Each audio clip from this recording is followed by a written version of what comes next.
अरे म्हणे तूच पेचा, फक्त ते अर्धी जी तू फेकून देतो ना ते म्हणे द्यायचा. तो ते बी नाही फेकत, तो इथं कानाच्या वरती घुसतो आणि मग तुम्ही दुसऱ्या साथीला फेक, तर तो बी याच्यापेक्षा कंजूस. बरं एवढंच नाही, तो तर ते पेतो दुसऱ्या वेळेस, तो म्हणे रे तूच पेचा, फक्त धुरपुट मला नाकावर फेकत जाय म्हणे नाही काय धुरपुट मी फेकत नाही त्याला. व्यसनाच्या खूप अधीन चालले जातो लोक. मित्र सुद्धा तुमच्या कामात पडणार नाही. अरे तुमची बायको सुद्धा तुमच्या कामात नाही पडणार.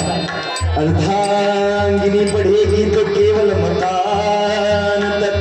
ऐको, तुम्ही मेल्यानंतर तुमचं प्रेत घरापर्यंत येईल. घराच्या बाहेर प्रेत काढतात, स्मशानात सुद्धा त्यात येत नाही, फक्त तुमच्या घरापर्यंत असणार. तुमचे नातेवाईक भावपण आप्तेष्ट कुठपर्यंत असतील, फक्त स्मशानपर्यंत येतील. परिवार के सब लोग चलेंगे स्मशान तक. तुमचा मुलगा कुठपर्यंत हक्काने होणार, जोपर्यंत त्या ठिकाणी आपली दात येत नाही तोपर्यंत तुमचा मुलगा तुमच्या जवळ आहे. बेटा भी तो हक निभाएगा अग्निदाग तक.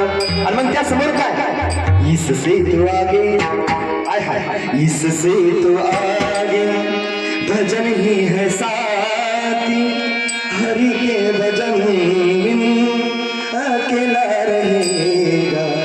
इससे तो आगे.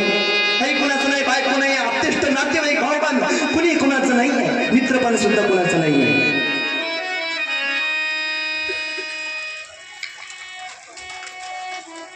आणि त्या ठिकाणी मरण पावतो. याप्रमाणे त्या ठिकाणी बस करून